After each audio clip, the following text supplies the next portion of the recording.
Of course, it's important because the damage to the Hezbollah infrastructure and the ammunition and also their activists is accumulating. And we had, a serial of successful military operation, fortunately.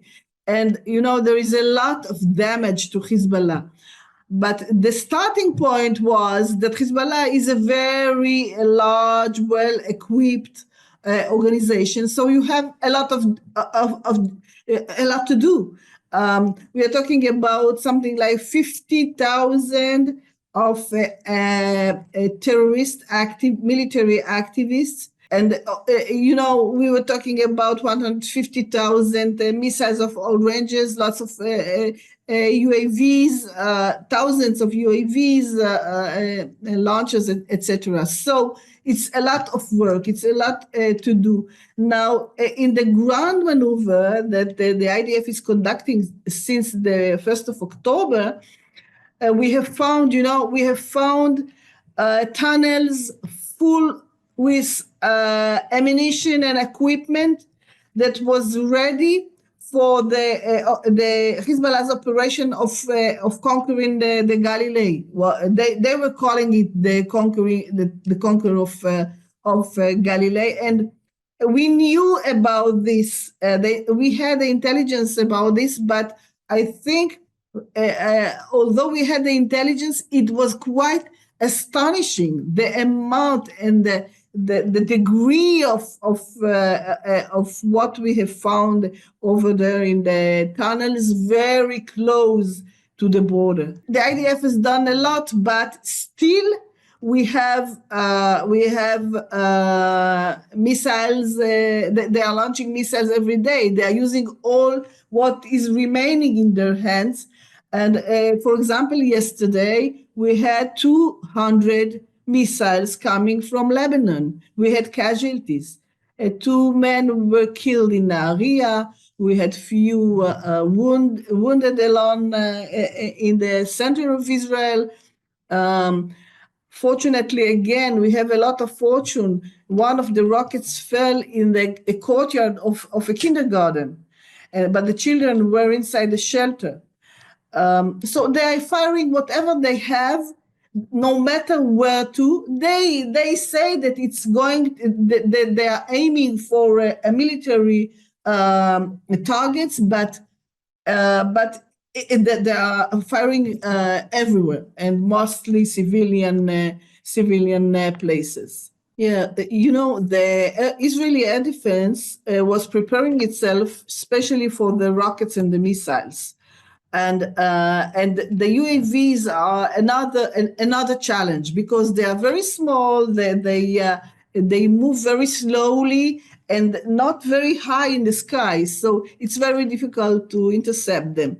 But I think that along this very long war, the IDF have gained some experience in that. We have more success in intercepting them, but not all of them. And of course, part of them are falling on civilian places, but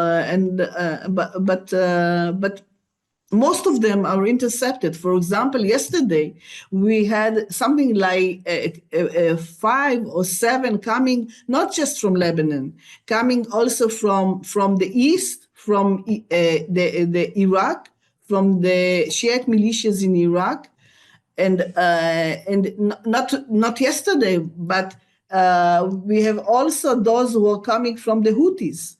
So every day we have to deal with a lot of UAVs coming from all over, and the IDF is intercepting part of them, not all of them.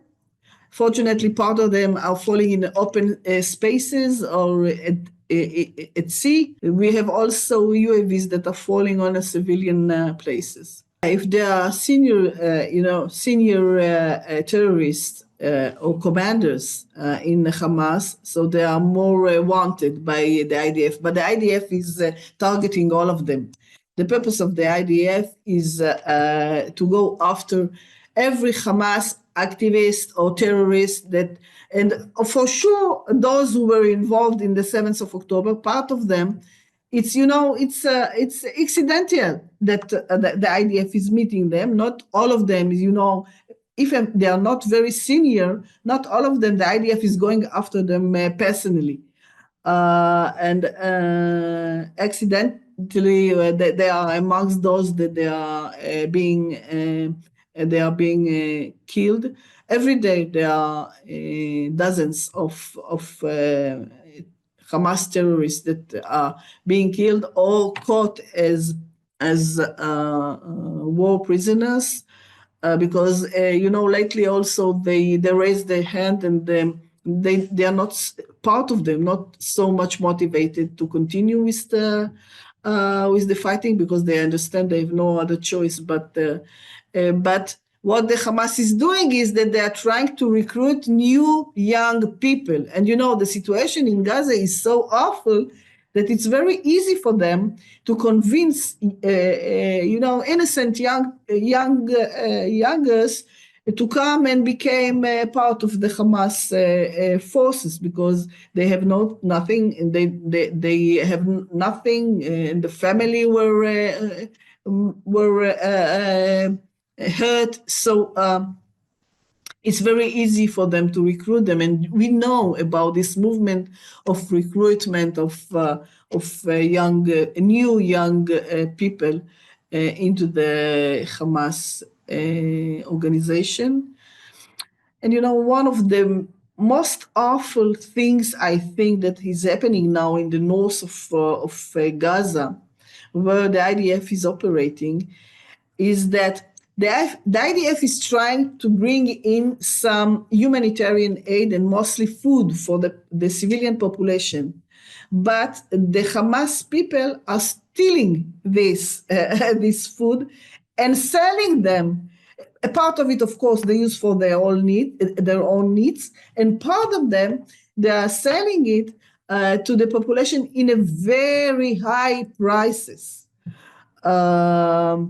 And if there are some, and we had one Israeli journalist that was going inside the Jabalia camp just this week, and they were telling him that when they were trying to get some of the food that was entering for the civilian population, the Hamas terrorists were shooting at them. They were shooting at their own people that tried to take some of the food that was entering for their families. So they don't care about anybody, just for the survival of Hamas and its people.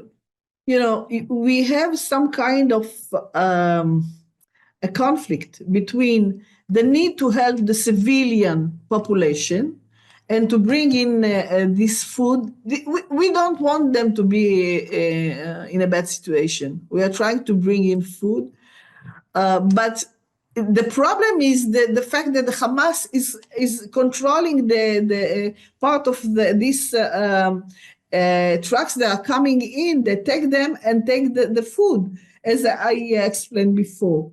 So, but because of the need of the population and the pressure pushed on the Israeli government from the side of the Americans, we bring in more and more humanitarian aid, and just hoping that it will arrive to the right people and not to the hands of Hamas. The world has seen but a fraction of our power. Yet there's one thing Khamenei's regime fears more than Israel. You know what it is? It's you, the people of Iran. That's why they spend so much time and money trying to crush your hopes and curb your dreams. Well, I say to you this: don't let your dreams die. I hear your whispers. Women, life, freedom, zan, zandagi, azadi.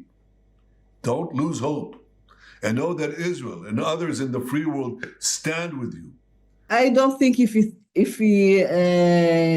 what is the estimation about the possibility of having a regime change in Iran? But, mostly in Israel, we understand, most of the, people that understand the situation in Iran know that the situation is very bad, and there is a lot of antagonism from inside against the regime. But we understand that the possibility to have a change regime nowadays is not so high, and there is no chance to do it.